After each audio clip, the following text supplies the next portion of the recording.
రావడంతో ఈ యొక్క నలుగురు నిందితుల్ని మనము అరెస్ట్ చేయడం జరిగింది.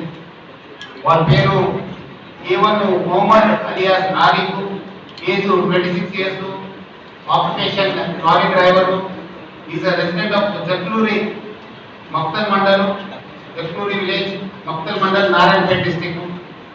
Second accused Jallu Shiva, age 20 years, lorry cleaner అనే Gudigandla village, Makthal mandal, Narayanpet. A3 Jallu Naveen, age 20 years, ఈయన కూడా lorry cleaner, Gudigandla village, Makthal mandal, Narayanpet district. A4 Chinthakunta Chennakeshu alias Chenna, 20 years, operation lorry driver, resident of Gudigandla, Maktal mandal, Narayanpet district.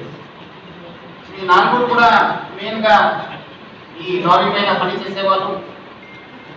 So ఈ మొహమ్మద్ అలియాస్ ఆరిఫ్ అనేవాడు ఈ రెగ్యులర్ గా మెటీరియల్ తీసుకెళ్తుంటారు కర్ణాటక, తెలంగాణలో. సో ఆయన ఆ రోజు వెహికల్ తీసుకొచ్చి ఈ toll gate, Shamshabad toll gate దగ్గర అక్కడ పెట్టడం జరిగింది క్లీనర్ తోని.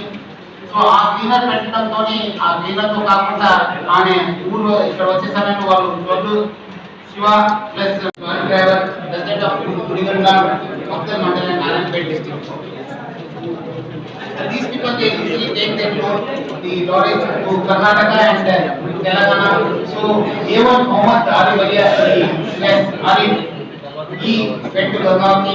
Then after returning from Gangavati, he parked his vehicle at the Dondavalli, Kolkata, Tolgate, Plaza, Shamshabad with a cleaner, and also there are two other companies, Jallu Siva and Naveen and Chennai, other cleaners.